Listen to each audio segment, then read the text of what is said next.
Pour ceux des gens qui ne me connaîtraient pas, malgré mon extrême mauvaise foi, donc je m'appelle Cédric Limousin, je suis bibliothécaire, bon, on s'en fout. Je suis ici à la base parce que Christophe Michel m'a invité, parce que je tiens un blog qui s'appelle Association Libre, où je fais de la sélection et de la traduction d'articles scientifico-sceptiques, sur la démarche scientifique principalement. Et donc du coup, on m'a demandé de faire une petite présentation, et donc j'ai utilisé une des histoires les plus dingues que je connaisse sur les pseudomédecines. C'est donc l'histoire du sida en Afrique du Sud, qui est une histoire qui n'est pas très connue. Enfin, il y a beaucoup de gens qui ne connaissent pas. Alors, je me suis renseigné un peu là dans l'assemblée, il y avait des gens qui ne connaissaient pas. Je trouve, c'est vraiment une histoire de dingue. Donc bon, on va commencer par un petit truc de base, le petit côté cocorico, mais qui commence bien, enfin qui raconte bien pas mal de choses sur, parce que c'est un peu la recherche aussi. La découverte du VIH, donc c'est fait en 1983. Donc en fait, ça fait quelques années qu'on connaît ce qu'on appelle à l'époque la peste gay ou le cancer gay, parce que ça touche majoritairement la communauté homosexuelle aux États-Unis. Et donc elle est faite par deux personnes, Luc Montagnier, dont on entend tout le temps parler, et Françoise Barré-Sinoussi, dont plus personne ne parle. On sent bien le petit côté sexiste aussi, hein. On a toujours parlé du professeur Luc Montagnier. Françoise Barré-Sinoussi, objectivement, avant de m'intéresser à cet article, j'en avais jamais entendu parler, alors que le sida, quand même, je savais très bien qui était Luc Montagnier. Alors que lui, il a complètement vrillé. Françoise Barré-Sinoussi, je sais pas, j'imagine qu'elle a dû rester une chercheuse honnête et honorable, puisque du coup, on n'entend jamais parler. Je pense que c'est à ça qu'on les reconnaît d'ailleurs, hein. À partir de 1980, le sida se développe énormément, et donc là, on voit en noir, c'est l'Afrique, hein. On se rend bien compte qu'il se passe quelque chose en Afrique. L'Afrique ayant énormément de problèmes, souvent le côté sanitaire n'est pas forcément, enfin les campagnes de prévention, c'est des trucs le sida c'est quelque chose qui est assez chargé idéologiquement, hein, c'est une maladie sexuellement transmissible, donc je reprends rien à personne. Du coup, les campagnes de prévention sont assez compliquées, ça coûte cher, d'autant qu'à chaque fois il faut expliquer pourquoi est-ce qu'on vient, etc. Donc c'est déjà à la base c'est quelque chose qui est assez chargé. L'Afrique du Sud a également un passif assez important, puisque c'est à l'époque qu'il y a encore l'apartheid. Hein. L'apartheid finit dans les années 90. Dans les années 90, on met également au point les antirétroviraux, qui sont des bons médicaments, enfin des médicaments efficaces, mais qui sont aussi des médicaments qui ont énormément d'effets secondaires, et notamment qui ont des effets, qui donnent des effets d'acidose lactique, je crois, si mes souvenirs sont bons. Donc en gros, ça donne extrêmement mal au ventre, on a des nausées tout le temps, on passe son temps à vomir, c'est compliqué de manger. Donc ça pourrit la vie des gens. Ça leur sauve la vie, mais ça leur pourrit aussi, et c'est toujours pareil. Hein. On se rappelle, on ne sait pas si on ne prenait pas le médicament, qu'on mourrait, on ne s'en rend pas compte. Par contre, ce dont on se rend compte, c'est que quand on prend le médicament, on a mal au ventre. Donc il y a un biais défavorable en faveur du médicament qui donne mal au ventre. La fin de l'apartheid, donc c'est fin des années 90, avec Nelson Mandela, on ne va pas refaire un truc, début des années 90, pardon. Et fin des années 90, en 99, Nelson Mandela passe le relais à Thabo Mbeki, qui est quelqu'un qui est extrêmement respecté et qui est un bon dirigeant, je ne sais pas s'il y a une échelle de notation, mais qui est considéré comme quelqu'un vraiment de respectable, dans un pays où la corruption joue énormément, ça joue beaucoup. C'est un membre éminent de l'ANC aussi, hein, qui est le parti politique qui a permis la fin de l'apartheid.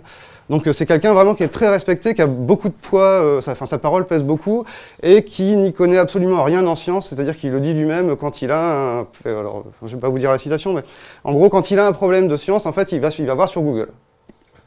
Donc il est dit, c'est un des premiers diplômés de l'ANC de l'université Google, puis une fois qu'il s'est fait un avis, c'est quelqu'un qui a priori a un peu de mal à changer d'avis. Il vient, Thabo Mbeki, il vient mettre son équipe au pouvoir, donc il vient mettre en place sa ministre de la Santé, donc Manto Tshabala Msimang, qui est quelqu'un qui a des a priori négatifs assez violents concernant ce qu'on commence à appeler en fait la science des Blancs. Donc là, en fait, on a une situation qui est assez particulière, c'est-à-dire qu'on a un pays qui est extrêmement frappé par une maladie qui est très grave. Le seul moyen de soigner cette maladie, elle vient en fait d'entreprises pharmaceutiques qui sont des entreprises blanches, dans un pays qui a beaucoup de mal avec tout ce qui vient, qui a un problème de... je ne vais pas vous faire l'apartheid. En fait, les blancs sont assez mal considérés. Il y a du coup une envie très forte comment dire, de revenir à une science africaine, entre guillemets. Hein. Donc on met en place, par exemple, des comités qui vont étudier les médecines traditionnelles africaines, et les comités en question sont bien. Hein. Ils travaillent, ils sont assez respectés au sein de la communauté des chercheurs, leurs protocoles sont bons, mais c'est assez chargé idéologiquement. Il y a cette charge-là. Donc on se retrouve du coup dans une situation où les médicaments, la maladie est très violente, mais les médicaments sont très chers, ils viennent de pays qu'on n'aime pas trop parce que ils ont souvent soutenu l'apartheid, donc voilà, idéologiquement c'est assez chargé, ça coûte très cher. Les médicaments ont des effets secondaires assez violents.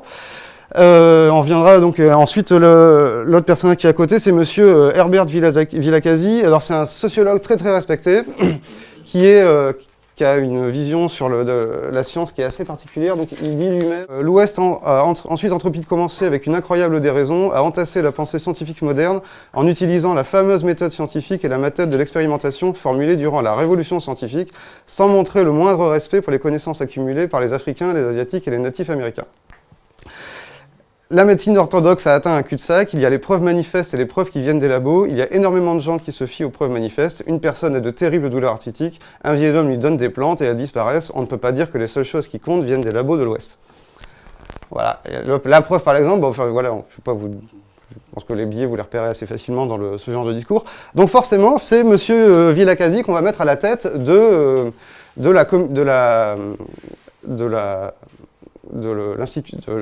l'institution qui va étudier les pratiques médicales traditionnelles africaines.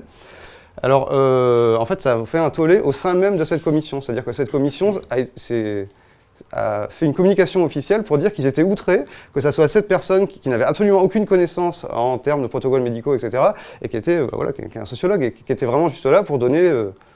pour apporter son crédit. C'est quelqu'un qui avait vraiment l'oreille de Manto Tsabalam Simang, qui a pas mal de... qui est assez chargé idéologiquement aussi, et qui est très respecté aussi par Thabo Mbeki, le nouveau président. En gros, on a tout ce qu'il faut pour qu'émerge donc le bullshit habituel. Donc ça, c'est une photo, alors j'ai pas trouvé de photo de l'époque, c'est une photo qui a été prise au Cap en 2012. Donc on retrouve que votre médecine soit votre médicament, Hippocrate. Bon, enfin, voilà, la photo date de 2012, la période dont je parle commence dans les années 2000, de 2000 à 2007 à peu près. Donc voilà, c'est une photo d'illustration, mais on voit qu'on retrouve en fait les trucs idéologiques, enfin voilà, la fausse citation d'Hippocrate, parce qu'a priori, alors j'ai appris ça la semaine dernière, qu'a priori la citation est apocryphe. Il faudra le dire à Santé Nutrition, ça va leur faire de la peine. Donc ils ont aussi les machins gluten-free, etc. Et donc on retrouve les superfoods de smoothies qui marchent très très bien. Il faut voir que comme les médicaments sont... et c'est compliqué d'avoir accès aux médicaments, ils coûtent très cher, puis on n'a pas forcément envie que les grandes entreprises du médicament viennent dans le pays, donc ils vont mettre des freins à ça. Il y a beaucoup de... idéologiquement, c'est assez chargé, donc on va vouloir avoir des solutions qui viennent du pays. Donc une des solutions qui viennent du pays, c'est par exemple quelque chose qui s'appelle le virodine, si mes souvenirs sont bons, le terme est approximatif. C'est un solvant industriel et qui donc va être vendu comme alternative aux antirétroviraux. Alors j'ai pas trouvé beaucoup d'informations sur ce truc, mais j'imagine que le truc c'est quand on est mort, on n'a plus de sida. Ça paraît rationnel. Hein. Donc il faut voir qu'à l'époque, par exemple en 2003, en 2003, le ministère de la Santé refuse en fait de délivrer des médicaments à titre préventif. C'est-à-dire que en fait, les gens qui sont malades sont soignés. Donc le sida, vous voyez comment ça marche. Hein, les lymphos, ça touche notre système immunitaire. Donc en fait, le ministère de la Santé refuse de traiter les gens contre le sida, et on va juste les traiter contre les infections qui sont dues au sida en fait. C'est-à-dire que là pour le coup, on va juste traiter le symptôme, mais pas du tout la maladie qu'il y a en avant. Et ça va donner le fait que comme il n'y a pas non plus de campagne de prévention, pour pas mal de raisons morales, les taux le nombre de personnes séropositives augmente, mais de manière exponentielle. Vraiment, c'est vraiment énorme. Et donc, le terreau est extrêmement favorable à n'importe quoi d'autre, parce que les gens, il faut bien qu'ils soignent, ils se rendent bien compte qu'ils sont malades, et puis qu'ils n'ont pas grand-chose pour se soigner. Et donc, une des choses qu'on va voir maintenant qui marche très bien, c'est un monsieur qui s'appelle Gouala, je ne sais plus comment, on va le voir en vidéo là. C'est quelqu'un, il va expliquer sa méthode. En fait, son grand-père était un médecin traditionnel et il était routier et donc il dormait dans son camion la nuit. Il voyait son grand-père en rêve et son grand-père lui donnait des livres, lui disait voilà une plante, voilà une autre plante. Et quand il rentrait chez lui, il demandait à sa femme de noter. Et il dit lui-même qu'il sait pas il sait pas trop ce qu'il faisait en fait. J'invente rien, vous allez voir, c'est hallucinant. Donc il sait pas trop ce qu'il fait, mais à la fin, il a 89 plantes et ça y est, toutes les plaies du puzzle sont en place. Il a de quoi faire une espèce de tisane géante qui s'appelle le Ubejane, donc ça veut dire rhinocéros noir en zoulou, je crois. Donc c'est censé être le médicament miracle, ça soigne absolument tout. On le met dans des gros bidons, bouchon bleu pour aider votre corps à guérir, et bouchon blanc pour combattre le virus, ou l'inverse, je ne sais plus exactement. Et ce qui est vraiment complètement hallucinant, c'est que ça va être intégré aux politiques publiques. Donc, ce truc-là va être reconnu par le Villacasi, Herbert Villacasi, le sociologue qu'on a vu après, qui dit mais je vois pas pourquoi, il le dit texto dans des interviews, il dit je vois pas pourquoi les médecines de Guala, il est pas plus bête qu'un autre, lui peut-être il a pas fait de grandes études, mais après tout si ça marche, pourquoi pas. Il y a plein de gens qui disent que ça marche, alors quand même, ça serait quand même pas mal de creuser, puis bon de toute façon, vous êtes obtus, la citation qu'on a retrouvée, il parle de l'Ubejane. Ensuite, j'ai une petite vidéo qui va montrer, parce qu'il faut jamais un témoignage, qui est là à valeur d'illustration. C'est donc une personne lambda. Alors la personne en question, elle est institutrice, elle a pas vraiment c'est pas vraiment une personne lambda, parce qu'elle a déjà un bon niveau de revenu par rapport au pays. Donc au début, elle va voir son médecin, et puis après, elle disparaît, elle sort du circuit, c'est-à-dire que on lui dit non, les médicaments ils donnent mal au ventre, donc j'arrête, Ubejane, ça marche bien. Donc on va regarder la petite vidéo. 2003 bengigula ngiphethwe isifuba ngikhohlela then ngacela udoctor ukuthi angenze HIV test ama results wami aphuma positive then udoctor Mhali my doctor ungiphuthe kuma ARVs ngayo 2003 and ngaqhubeka ngawaphuza ama ARVs zonke lesikhathi ngo 2005 ngoDisemba ngaqala ngagula ngivomita kakhulu then bang-admitha esibhedlela then they stopped me ukuthi ngiphuza ama-ARVs because bokunama side effects wama ARVs. Zanele unanale acidosis awetsana le lactic acid ephami 5.32 ke ka hona re la ga bona ho le molemo hore re stoppe di antiretroviral kaofela tsona ho mo fa chance ya hore a recover. Jwalo ka ke tshulele motho ke motlwaetseng se ke sa mmone a sa tle o tla lata di-bacteria tsa hae ke leng ka utlwella hore atjhe o sa ile Pantown o ya lata moriana ono bitswang Bijana.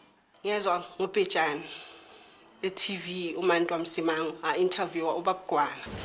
Kuqala ukuthola 2 litha abawu2 lo onesivalo esimhlophe ubooster amasosha omzimba lo onesivalo esiblue ulwa negciwane noma ulwa nesifo sokunusa. Ngishayela ama-truck i-long distance travel nje e-Afrika kwahamba-ke kuqhubeka-ke ngidrive ama-truck yilo ngiphupha kumthi ngamunye ngibhale phansi ngifike nasekhaya nginika unkosikazi wami ukuthi abhale ngibhala umuthi engingawazi ukuthi uyogcina kuwumuthi wani umkhulu wami wayenyanga ubaba kabakwami ungenawo iligama lomuthi lokuthi Ubejane waqanjwa abantu ababedla wona lomuthi bacha complètement dingue, c'est que donc, ce truc-là a été intégré aux politiques publiques. Alors la personne qu'on voit après, ça fait partie d'un reportage plus long, en fait elle témoigne dans le reportage parce que suite à... elle s'est rendue compte que son état ne s'améliorait pas, donc en fait elle a confronté en fait, les affirmations qui étaient faites sur l'Ubejane et puis ce qui se passait vraiment dans son corps. Hein. Donc elle est retournée voir son médecin qui l'a remis sous traitement antirétroviraux. Elle a à nouveau eu mal au ventre, mais au moins elle est encore là pour témoigner. On va voir après que ce n'est pas le cas de beaucoup de gens qui n'avaient pas les moyens d'aller voir leur médecin. Tout simplement, il n'y a pas assez de dispensaires, il n'y a pas du tout assez de médicaments. Et donc ça c'était en 2005. Alors il faut voir qu'en 2006, donc Madame Manto Tsabala Msimang, là, qui est ministre de la Santé, donc elle indique au cours d'un grand colloque national sur le sida que la consommation d'aliments tels que l'huile d'olive, le citron ou l'ail pourrait soigner la maladie. Du coup, ça fait un scandale pas possible. Alors, j'ai pas réussi à les retrouver, mais ils ont également fait des grands panneaux d'information. Vous voyez les grands panneaux d'information qui ont fait, je sais pas si vous avez déjà été en Afrique, on voit souvent des grands panneaux d'information qui sont faits pour les gens qui savent pas lire. Hein. Et donc, on voyait le sida, donc on voyait quelqu'un qui est malade, et puis on voit il y a des betteraves, des plantes, machin, etc. Et il avait fallu que la communauté internationale se mobilise vraiment énormément pour qu'ils acceptent de mettre dans un petit coin en bas à droite un flacon de médicaments marqué Hervé. C'était, moi j'en parle, ça me fait toujours halluciner, c'est tellement incroyable. J'ai une autre petite vidéo où on voit à peu près la même chose, mais la qualité d'image est un peu meilleure, je crois. Donc ça c'est la queue devant, là ici, on voit un peu, les dispensaires de Doubedjane sont vraiment pris d'assaut, quoi. C'est vraiment industriel, hein, la production, quoi.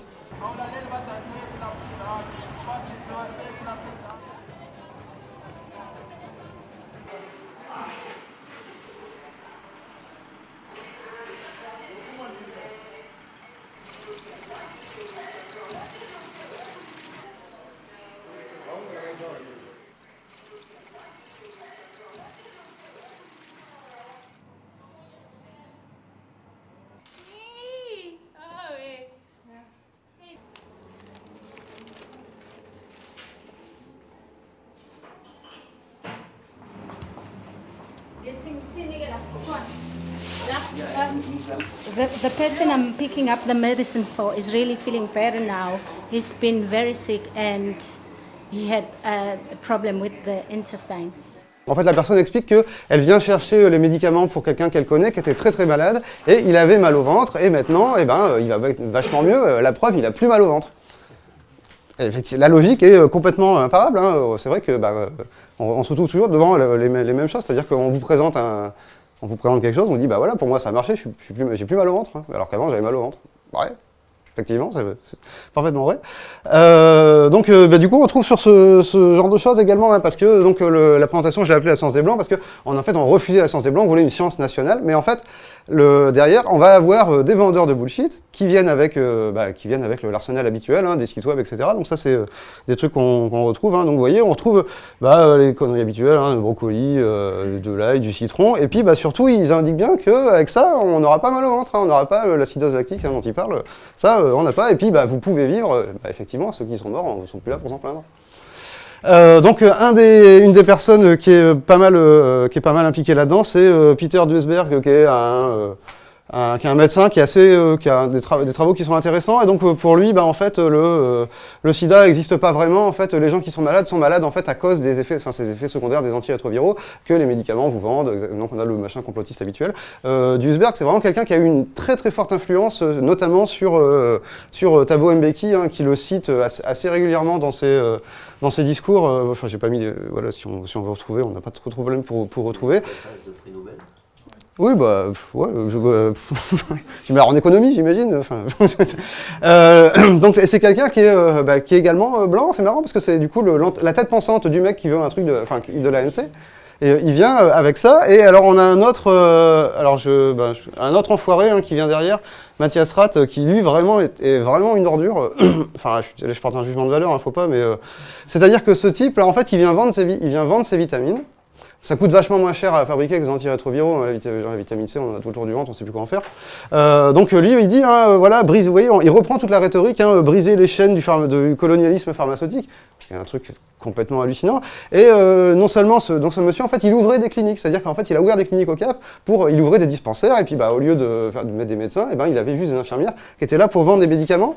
Et en plus, le conditionnement des médicaments en question est le même en termes de forme. Alors, j'ai pas retrouvé de photo, je suis désolé. Dans les descriptions que j'en ai vues, c'est en termes de forme, de taille et de couleur, et même pour certains de goût, c'est le même que les antirétroviraux. Donc derrière, c'est une espèce de confusion pour une personne lambda qui est juste, c'est pas possible en fait de se rendre compte de ce que c'est la différence. On vous donne une pilule, je sais pas, pour un peu qu'on se dépatouille un peu pour que la pilule ait exactement le même goût. On vous donne la même chose, sauf qu'il y en a une qui coûte 100 fois moins cher. Et qui est vendu par quelqu'un qui sourit, qui a le temps de s'occuper de vous, etc. Donc, on retrouve les mêmes choses habituelles que dans toutes les pseudomédecines habituelles. Donc voilà, alors ça c'est un peu ce que ça a donné, ce genre de politique en Afrique du Sud en 2012. Hein, on voit, alors vous voyez, le taux de prévalence du sida chez les femmes, il y a la marge d'erreur assez importante, hein, c'est toujours assez compliqué. C'est le taux de personnes, le pourcentage de personnes séropositives. Mais vous voyez que, alors on va dire, on va prendre au pire, ça veut dire qu'il y a 40% des femmes de 30, entre 30 et 34 ans qui sont potentiellement séropositives. Vraiment, on ne se rend pas compte vraiment du taux massif, à quel point le problème était énorme, et il y a eu zéro politique publique. Alors ça c'est un truc qui est assez intéressant, on compare avec le Zimbabwe, donc un pays assez voisin, et qui est surtout un pays qui est beaucoup plus pauvre que l'Afrique du Sud, mais qui a eu une politique publique classique, quoi. Donc on voit bien les deux pays décollent en même temps, hein, et puis ici, ça c'est entre 94 et 98, il y a les antirétroviraux qui arrivent. Antirétroviraux qui, accessoirement, sont aussi donnés aux femmes enceintes séropositives pour éviter que les enfants naissent séropositifs. Donc ça, le Zimbabwe, il va utiliser cette technique-là, donc on voit, hein, ça c'est le nombre de cas en fait qui sont déclarés par les femmes qui viennent accoucher dans les maternités. Donc on voit que la courbe, il n'y a pas énormément de trucs, mais il n'y a pas énormément de points, les données sont moins nombreuses au Zimbabwe, mais on voit quand même que ça baisse, hein, c'est une corrélation assez importante. Alors que par contre, en Afrique du Sud, la courbe, elle s'envole, hein, et encore c'est pas fini, ça continue à augmenter derrière. Donc ça c'est on voit ici la Thaïlande, hein, qui a mis en place des politiques directement d'information, de distribution de capotes et d'antirétroviraux notamment pour les femmes enceintes. Et puis l'Afrique du Sud qui n'a absolument rien fait. Puis on voit bien le petit palier là, 97 et là le petit palier là c'est quand c'est avant que Tambo Mabala Timbi, je suis désolé, je me rappelle jamais de son nom, elle arrive au pouvoir, qu'elle commence à avoir ses politiques à eux. Donc on voit il y a un petit replat, hein, les antirétroviraux sont mis à disposition par les grands groupes pharmaceutiques qui en plus se proposent, hein, c'est pas tout le temps des enfoirés, se proposent donc pour donner à prix préférentiel, parce que aussi ils se rendent bien compte qu'il y a un problème. Donc on voit, sur 2 ans, il y a le petit replat avec des politiques qui sont normales. Politiques de santé publique, quoi, pas des politiques où on va donner du jus de citron. Alors ça c'est un peu pour se rendre compte, hein, c'est des estimatifs, hein, donc ça c'est la pyramide des âges en 2000, hein, en Afrique du Sud. Et puis ça c'est une estimation sur ce que ça va donner en 2025. Donc en fait les gens ça c'est des projections sur ce que ça donnerait s'il n'y avait pas eu s'il n'y avait pas eu le sida. Donc, c'est assez frappant de se rendre compte en fait il y a la moitié d'une classe d'âge, on retrouve des témoignages de villages où il n'y a plus aucune femme qui ont quand l'étude a été faite entre 25 et 40 ans. Il n'y a plus de femmes. Elles sont toutes décédées. Et il y a ça reste des témoignages. C'est assez porteur, mais ça évoque bien les choses, avec des personnes qui viennent dans les dispensaires, avec des petites filles, et c'est les grands-mères qui viennent, parce que leurs 2 parents sont décédés, sont morts du VIH, et puis la petite fille, elle est séropositive aussi. Et les témoignages, ils sont pris dans les dispensaires d'Oubedjane, ils vont acheter de la tisane. Ça me fait vraiment... Donc voilà, alors ça c'est une estimation des décès, hein. C'est à peu près la même chose, quoi. On voit ce que ça donnerait, hein, la mortalité sans le VIH, et puis la mortalité avec le VIH. Alors je crois que j'ai pas fait de slide avec des trucs. On estime qu'en fait ça a fait la politique publique donc de Manteau, elle a fait à peu près 300 000 morts directs. Et donc voilà, c'est 300 000 morts en Afrique du Sud, et on compte aussi en années de vie perdues. Et donc c'est des dizaines de millions d'années de vie perdue. C'est hallucinant. Et cette petite histoire, moi j'en ai jamais entendu parler. J'étais tombé une fois complètement par hasard. C'est un reportage de Canal qui avait fait 5 minutes sur, donc notamment c'était l'époque où Manteau présentait ces trucs-là. Ça c'est une caricature qui est faite par Zapiro. J'ai trouvé plein de dessins de lui qui sont assez bien foutus.